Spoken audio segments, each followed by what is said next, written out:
Security concerns on PNG-Solomon Islands border. Because that border is wide open. Central Province focus on agriculture. So very creative and built. And Prime Minister commits Bougainville's 2019 referendum. Set the date. This is National EMTV News with Helen Sayer. Good evening and welcome. This is Sunday's news. We begin our bulletin with latest prison escape in Lae this afternoon. Police and prison officers have mounted a search after more than 10 prisoners escaped from Bougainville prison during visiting hours. At least one prisoner who attempted to escape was reported to have been caught and confined. The others managed to make it out of the prison boundaries. It's understood at least 3 were injured during the escape. 2 inmates with serious injuries were taken to Enga Hospital for treatment. And just after 2 p.m., 4 escapees were recaptured at Bougainville when the warder raised the alarm. There has been mounting tension within Bougainville prison. On Thursday, 1 inmate had died from a preventable illness. This prompted a protest calling on authorities to allow the media into the prison compound to see the unsanitary conditions. This is the latest of several prison breakouts at Bougainville.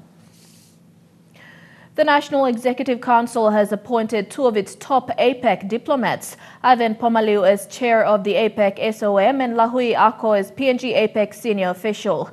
These appointments have been welcomed by the other APEC economies because of their wealth of experience on APEC.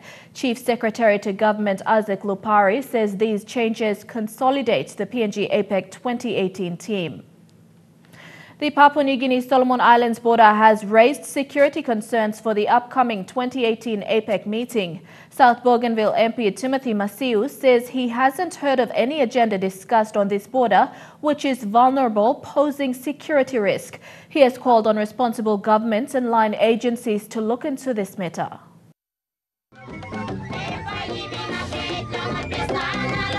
Bougainville shares a command border with Solomon Islands, connected through ecology, culture and skin color complexity. Border security in Bougainville has raised an alarm of great security risk, especially when it comes to the APEC summit, which Bougainville was also chosen as a satellite venue. However, South Bougainville MP Timothy Masiu is aware of certain clauses in the Bougainville Peace Agreement, which doesn't allow the presence of PNG Defence Force in Bougainville, and is a matter both governments are working to review, especially when it comes to monitoring and surveillance on the borders. I'm particularly concerned with the APEC coming up about security because that border is wide open. And I have not heard anything about some kind of security operations along that border because it's so vulnerable out there. The sea is open, and but I think, as far as government sources are concerned, they are taking care of that.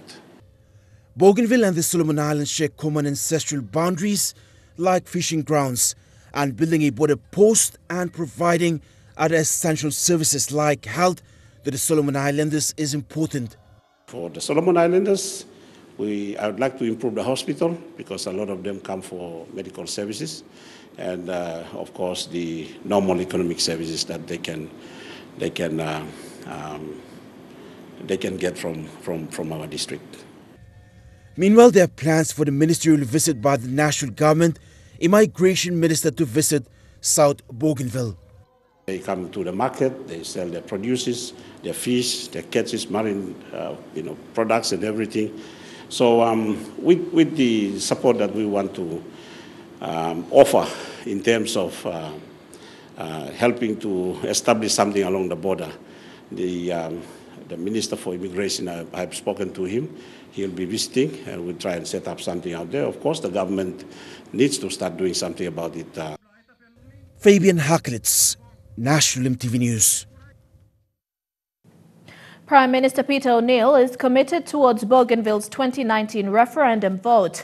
Mr. O'Neill says the date has been set and he will work closely with leaders of both the national and autonomous Bougainville governments for successful referendum conduct. He wants both governments to raise the bar on awareness.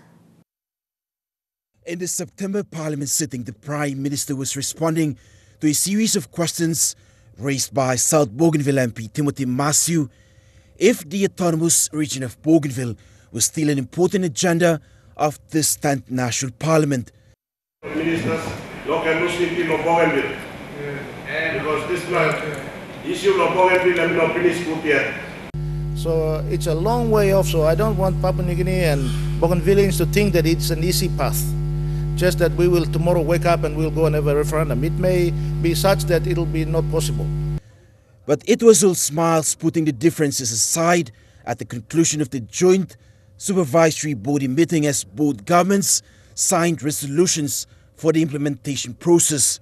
I have no issues with the referendum going ahead. I have given our commitment to ABG government and the ministers and the people of Bougainville. We have set a date. We just have to agree to the questions that we are going to put forward to our people. And as President stated, we have to create an awareness that what the referendum means and how it will impact the outcomes of the referendum will impact both Papua New Guinea and Bougainville. The special intervention funds, which mainly caters for high-impact projects, expired this year, and the national government has arrangements for the restoration development grants to support infrastructure. Well, it is certainly well over 400 million kina, but in addition to that, we are committed to a few more projects on Bougainville, particularly the West Coast Road, which we will start working on the design and the costing of it over the next 6 to 12 months, and we'll try and capture that in 2019 budget. I think what is important is that we reach a political agreement for the two governments to collaborate, and collaborative engagement is the order of the day. On the drawdown of powers, the national government will continue to ensure they pass down from Waigani. Most of the functions have already been transferred. We are now in process of transferring the powers around fisheries, and those issues are now left to our officials to discuss. Fabian Hakelitz, National EMTV News. After 42 years of diplomatic relations, Papua New Guinea and India have agreed to enter into an economic partnership agreement. The EPA paves way for India to support PNG in areas of election reforms and counting, ICT, SME and education. It also covers investment and trade, people-to-people relations, business connectivity and security for the mutual benefit of both countries. The decision to enter an economic partnership is a result of India's recognition of PNG having much to offer for Indian in terms of businesses and other opportunities. These entire outcomes follow a recent fact-finding mission by the government delegation led by National Planning Minister Richard Maru. Among stories when we come back, killer whale spotted in Madang and Health Minister to advance health system. Stay with us.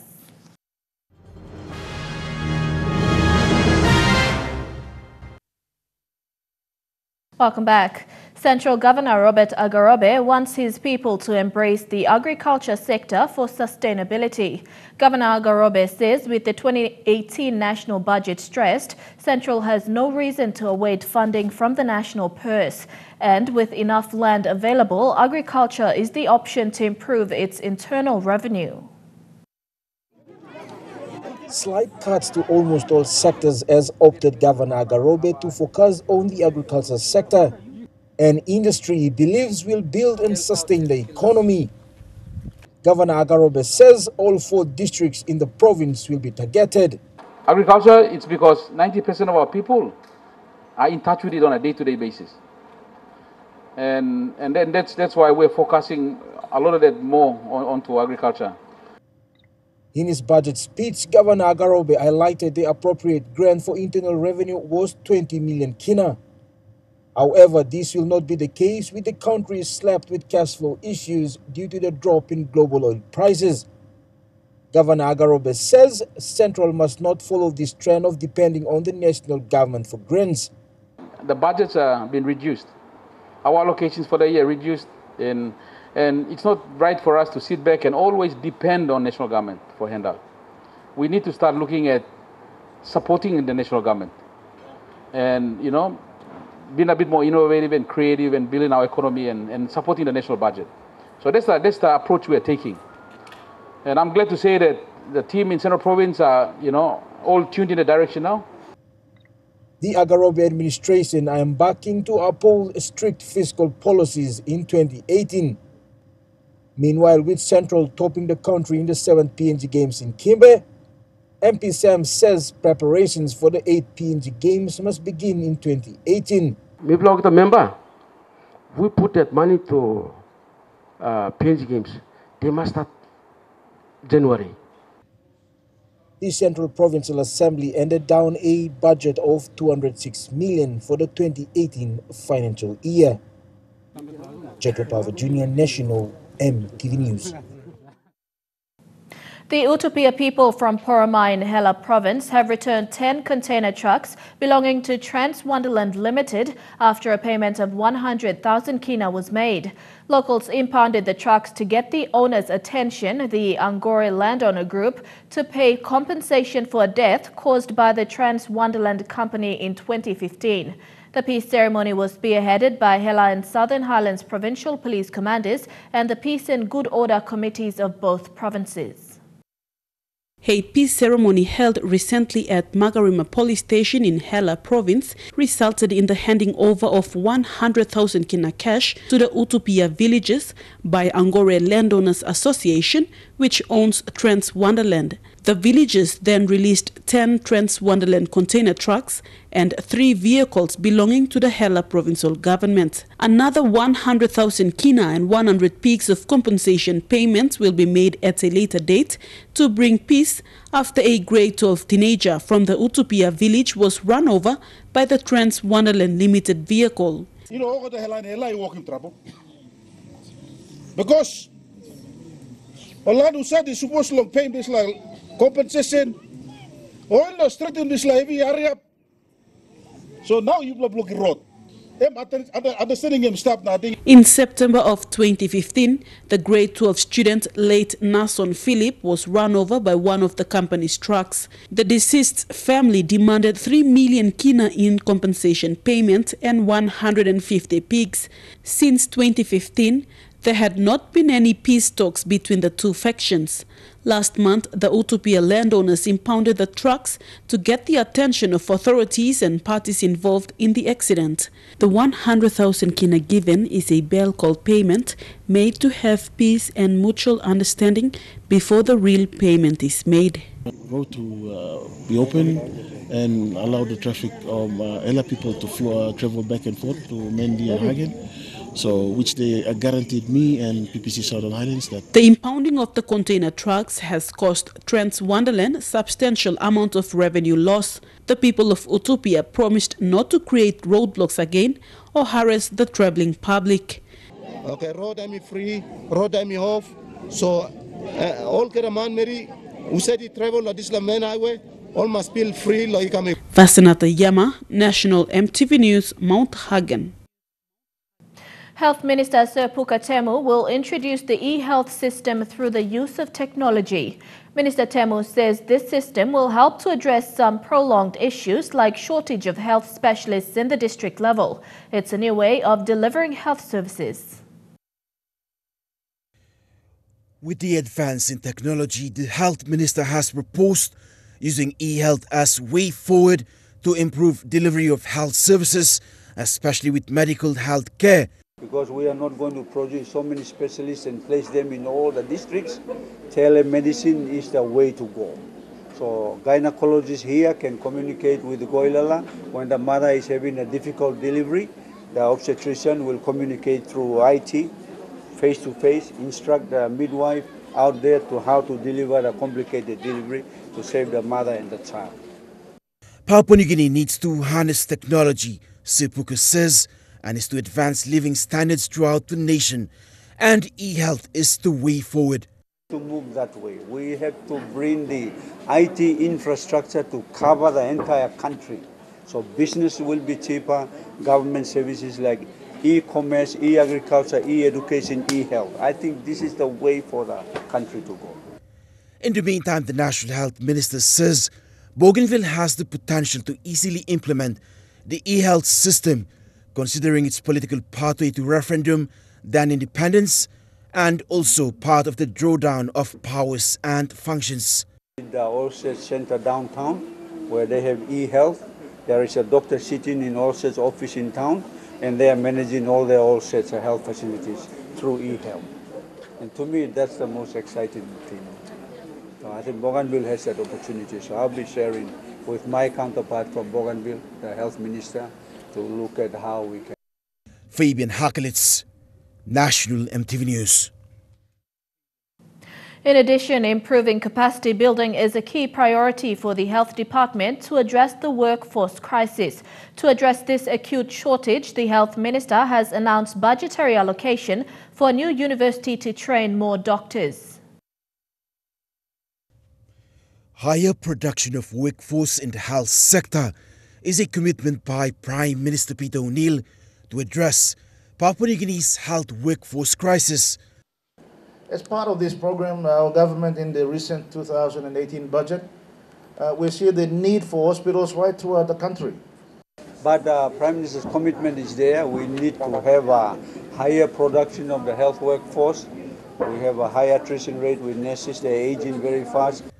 Although an exact figure wasn't provided, the National Health Minister, Sir Pukatamu, was adamant because training will be enhanced to train more doctors and nurses to address the worrying health indicators. We graduate in less than 50 doctors a year. We need to go up to 150, 200. Therefore, there's a budget for working on a new university, for a university of whatever we call it, medicine and health sciences. Like if the teachers had their own university in Goroka, well, we need to have our own university. So that's the argument that we did. The move by educational institutions like Divinewood University has been acknowledged to address this critical shortage of the workforce. And so we are moving in terms of HR. We are looking at doctors and nurses in particular, the big numbers. And so to make decisions.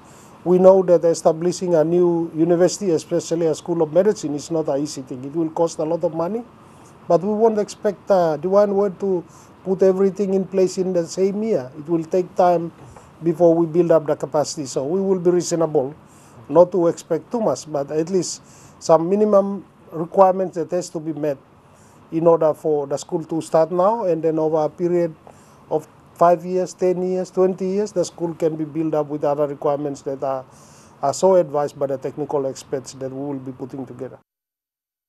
In the meantime, the National Health Minister says specific funding has been allocated for nursing colleges. And so we are looking at Australia, we're looking at India, we are looking at Cuba and China. So those are the 4 countries that will help us plug the shortfalls that we have. At the moment, we are graduating less than 50 doctors a year. We need to go up to 150, 200. Fabian Hakelitz, National EMTV News. Meanwhile, the public-private partnership will be strengthened for the effective and efficient delivery of health services in the country. Sir Pukatamu was overwhelmed by the tremendous support from the private sector to boost the government's key priorities in delivering quality health care. And so government is coming good. It's time for the community, all of us, family leaders, church leaders, business leaders already supporting the government. Malaysian Association is big support, private sector, HEBO, others have been Fletcher mentioned. So this is where the partnership is key to delivering quality health programs in our South Bougainville MP Timothy Masiu is pleased with the working progress of the 5-year development plan. Office of the South Bougainville MP has acquitted 4 years public funds worth 39 million kina to the implementation and rural development. Masiu says he has a dream for South Bougainville. For South Bougainville, 2018 will be a year of implementation. Good to know that we have cleaned up our backyard now. And of course, South Bougainville is in for a long haul in terms of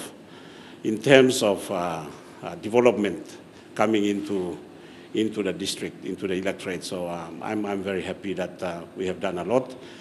Since taking office in 2016, through a by-election, Masiu has delivered, harnessing the public-private partnership concept. You know, with the kind of funding that we are getting from the national government, we cannot develop, we cannot progress a lot of things. And I have a big vision for South Bougainville. And my vision and dream that I have for my people and for my electorate is something that I really want to achieve within this period of time that I'm the member for South Bougainville in the National Parliament. So, Buin is a highly tourism potential area, also housing some of the world's history. Not only the Yamamoto and the New Tokyo and everything else, but of course the very first state of origin in rugby league was played in my electorate, in Torokina. There are also plans to promote tourism, particularly the Solomon Seas Tourism Zone, and opening flight services to Munda is a way of strengthening bilateral with its neighbor, the Solomon Islands, which is also part of the Melanesian Spearhead Group. For this to happen, high-impact projects like airports are essential. I have plans, so long as we can get the Buin airstrip running, in operation, we can have flights to Munda. But I think I have some information that PNG is already planning flights from Aropa to the Solomon Islands. Masiu has consulted the National Airports Corporation and the civil aviation ministers of both governments of Papua New Guinea and Bougainville. So with that, I wish everyone in PNG, of course, all our families in PNG and in Bougainville, and particularly in South Bougainville, from Buin, Siwai, Bana, and Torokina, a very Merry Christmas and a happy, prosperous 2018. Fabian Hakelitz, National EMTV News. Government services will now be felt throughout areas accessible only by sea transport. A new boat purchased by the Office of the Member for South Bougainville will enable public servants to visit other rural communities for the equal distribution of services. South Bougainville MP Timothy Masiu said the new boat will give confidence to public servants to do their work. Its official launching will be at Kangu Beach in Buin. The workboat will be utilized by public servants to move around, mainly health workers, education officers, DPI officers, and other officers to visit the people who have not been visited for the last many years. In Madang, 2 whales entered the Madang Harbour and swam outside the Madang Resort Hotel for 30 minutes last week. This picture shows the image of the 2 whales in the lovely deep blue ocean. Incredible because they are rarely seen anywhere within the ocean. They were photographed by Ishikawa and Taka, the dive instructors at the Madang Resort. You're at Sunday's News. Prime Minister says Panguna Mine is for Bougainvilleans. Don't go away.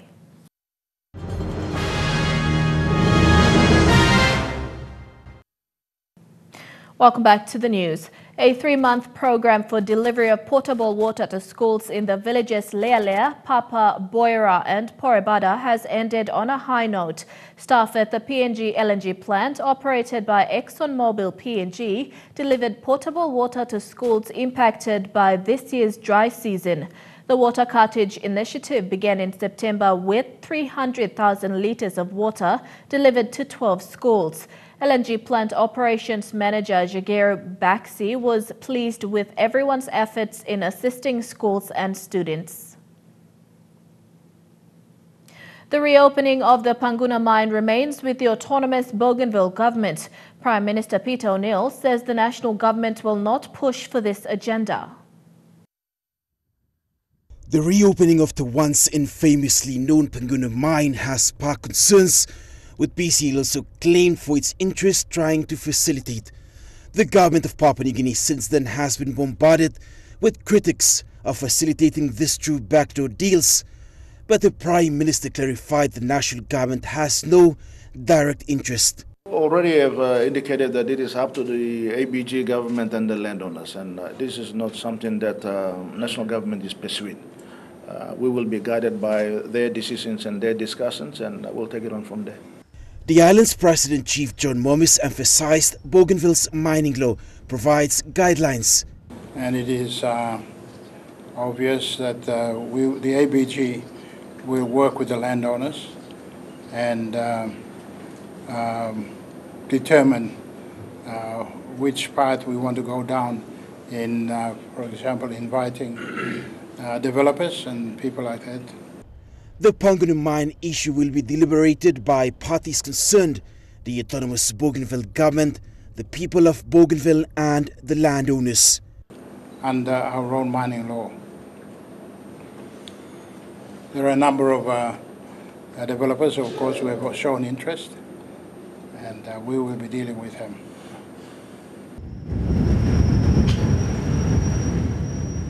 Fabian Hakaritz, National EMTV News. Turning overseas, a group of middle school students got quiet because of the Santa substitute, the festive Barack Obama who surprised kids at a Washington Boys and Girls Club. The former U.S. president delivered gifts in a Santa hat, leather jacket and visited 50 students for half an hour. For years, migrants from Central America have risked it all for a better life, and their destination is often in the U.S., but not always. Increasingly, they are staying in Mexico. President Trump's tough stance on immigrants is having an impact in many migrants having given up on the American dream. Every day, hundreds cross this river. No questions asked. It was very easy. This is the other border affecting U.S. immigration policy, Mexico's southern border. It's so easy to cross here, we found people from Guatemala openly crossing to buy cheaper groceries in Mexico. What we didn't find, the flood of migrants that once crossed here fleeing violence and poverty in Central America. The reason? After the new president in the United States, many people forget about the American dream. They don't want to go all the way down up there because they know they're going to have a problem. For years, migrants who crossed the river came here, about 3 hours north to Arriaga. This was just 2 years ago. Migrants on their way to the U.S. packing a freight train known as La Bestia, the Beast.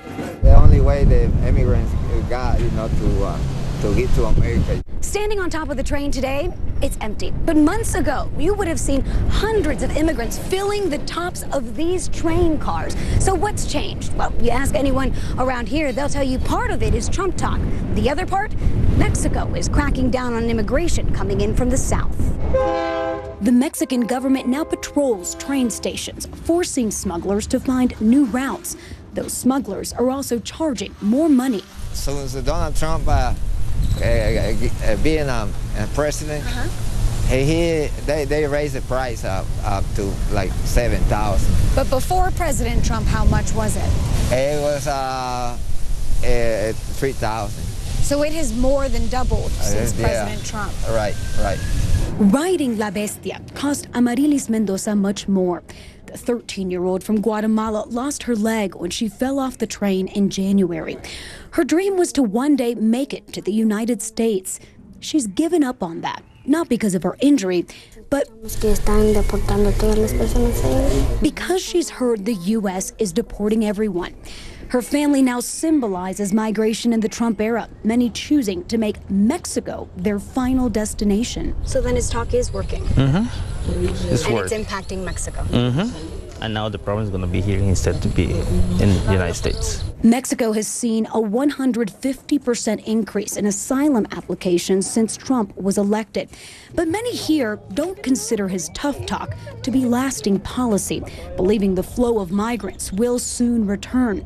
For Jose Machado, that time is now. It's how I beg for money here to keep traveling to America. He begs for money to get to Tennessee, where the 2-month-old daughter he has yet to meet is waiting. They can't lock me up, like I say. I want to go try to see my family. Family ties, for some, make it worth risking the odds that Trump's tough talk will not turn into action. You're about to meet a young couple who've not only made that dream a reality, sailing around the world in a yacht, they are also being paid to do it. Meet Elena and Riley, two adventurous young Aussies who've been sailing around the world for 3 years. Oh no! Neither of us had any idea how to sail when we embarked on this wild journey. 40 countries so far, recording nearly every move for good reason. The most common question we get asked is, how can I make this dream of buying a sailboat and living on the ocean affordable? This is the answer. By using crowdfunding, they film and upload a new movie every week to YouTube that are watched by millions. So far, 1,500 people have liked their YouTube movies enough to donate between $2 and $200. They see that it's not as easy to keep doing what we're doing, and sailing is expensive and the videos take a lot of hours to make. Riley, a former oil rig worker, bought the 10-year-old catamaran in Italy for $100,000. They met each other in Greece and are now professional YouTubers on board La Vagabond. But don't think it's always easy living a dream. We do work very hard. We're very aware that what we're doing is different and awesome, but yeah. We're so grateful for the lifestyle, but it is very busy. It's very full on. Thanks for watching and Cheers. See you later. Pop legend Paul McCartney rocked Auckland's Smart Stadium for 3 hours last night. The concert covered his whole career from favourites by the Beatles and right through. It's been a hard day. He's the ultimate showman, and Macca's fans were eating from the palm of his hand. Kia ora. Tēnā koutou katoa. And McCartney's gesture from an Auckland hotel 53 years ago never ever forgot that. Set off a lifelong Beatles love affair for one fan. And we were all standing down on the footpath, heaps of us, waiting and waiting and waiting for them to come out. And they would come out onto the balcony, the Beatles, and they would wave to everybody and we would wave back, and then they would go back inside again. Bob Lyle was 17 back then. Last night, the 70-year-old fulfilled a dream. Oh, the wait was definitely worth it, because he hasn't changed one little bit since 1964. He's still exactly the same. The crowd, 30,000 odd people last night, was just awesome. They were dancing off their feet. There was one sour note, not of McCartney's making, the length of the line to pick up what punters thought would be limited free tickets. Looking at this sort of length of the free stuff over there, I'm a little bit offended that I spent so much money on my original tickets. But one potentially heartbreaking story had a heart-warming twist. Helen Jones bought a $400 ticket online in Sydney and flew over, only to be told it was a forgery. But then her tears turned to smiles. I got very upset, and the lovely Kiwis, someone actually gave me a free ticket, and I can't believe that. So these Kiwis, unbelievable. You can't buy love,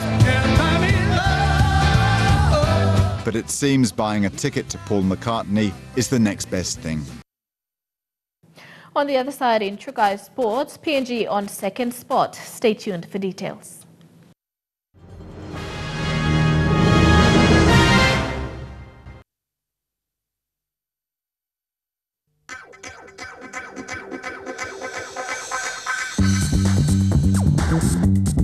Trukai Sports.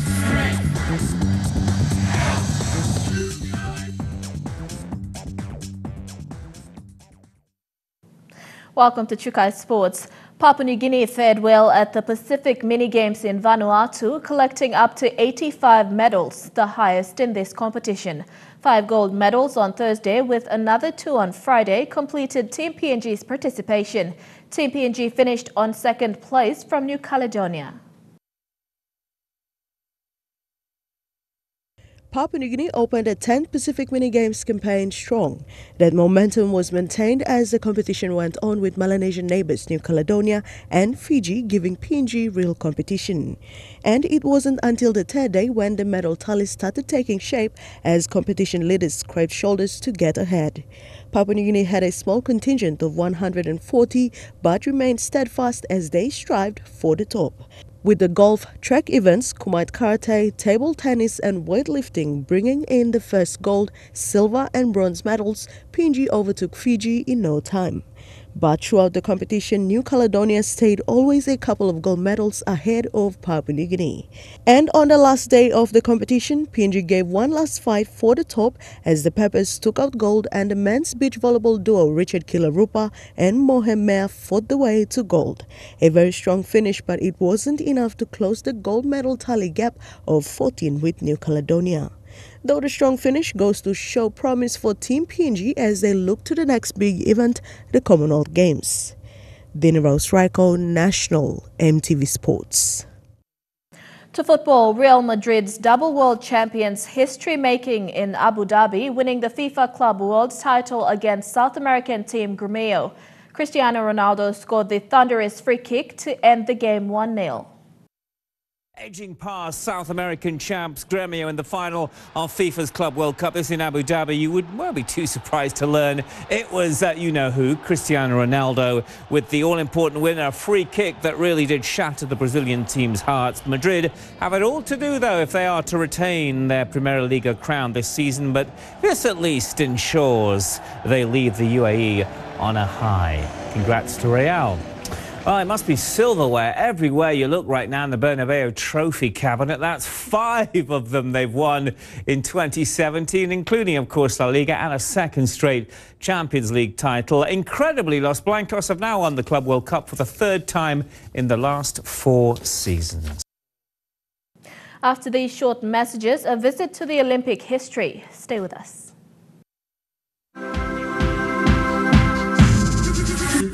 Trukai Sports. Welcome back to Trukai Sports. The logos for the 2022 Beijing Olympics and the Paralympic Winter Games have been unveiled. The Olympic emblem is named Winter Dream, and the emblem for the Paralympics is called Flying High, an abstract image of an athlete fighting for victory. As the momentum for the Winter Olympics in South Korea builds up, we thought it's highly appropriate to give you a glimpse inside the Olympic Stadium from the 1928 and 48 Games, which were held in St. Moritz. Incredibly, it has been turned into a home. Meet this lucky man who calls it his home. Welcome to the Olympic Stadium. Thank you. Please come on in. Thank you. Yeah. United States entries arrive for the Winter Olympic Games at St. Moritz. Their Canadian brothers are also on hand, and so are their Canadian...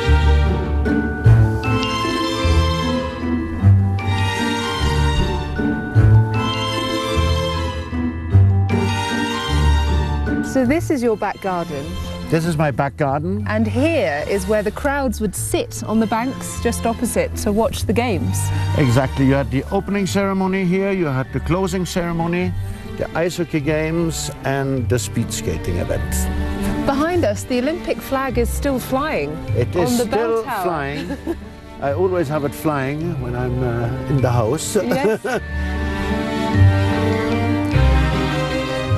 So here we have gold medal from the 1948 Olympics. an original medal. They were beautiful, very nice Very style. beautiful. And we're standing in this stadium right now. Exactly, we're we're just standing exactly here. The original building, this part, were mostly the changing rooms for the officials, ice hockey team, athletes, and so on. And the bar now so you've turned them into bedrooms, of course. And yes.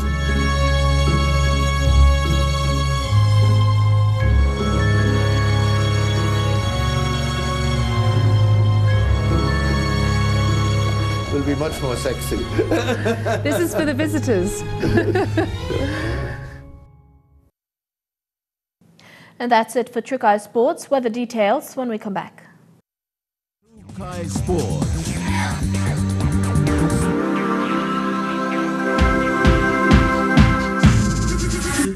Trukai Sports.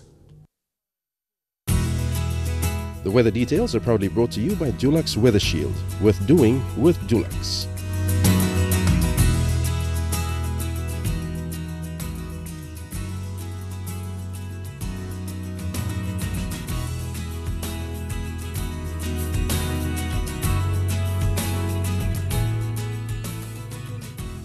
Weather forecast for tonight and tomorrow in the southern region.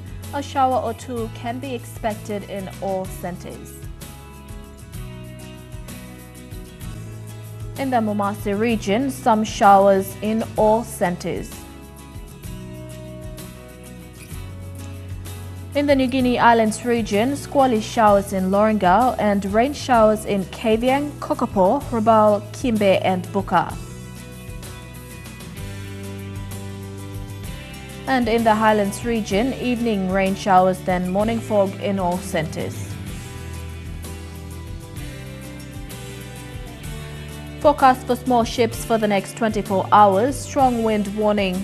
There is a strong wind warning current for all coastal waters of Bogia, Wewak, Aitape and northern PNG Indonesian border, including Manus and its western group of islands.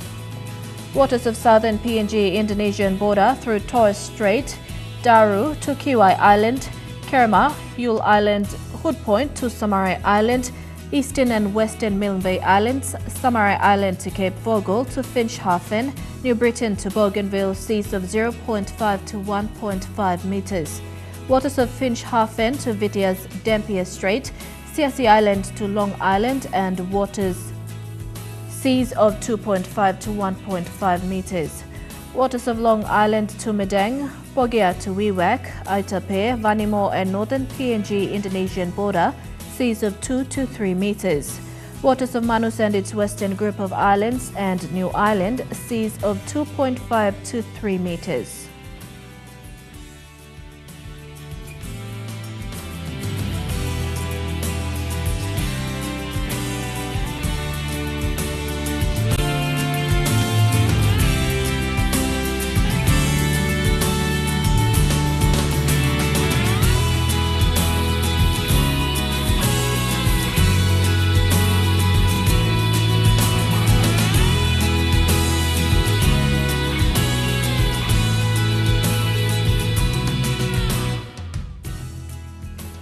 Ocean forecast for PNG areas for tonight and tomorrow.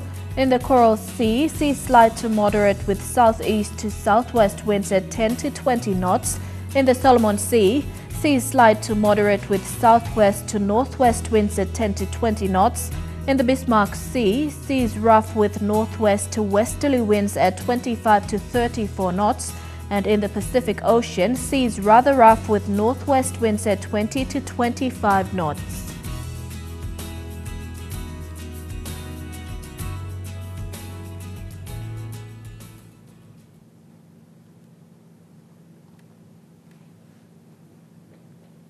The weather details are proudly brought to you by Dulux Weather Shield. Worth doing with Dulux. Before we go, a quick look at our stories making headlines. Security concerns on PNG-Solomon Islands border. Central Province focus on agriculture and Prime Minister commits Bougainville's 2019 referendum. And that's it for another news, sports and weather this Sunday, the 17th of December 2017. From the entire news crew, pleasant viewing. Good night.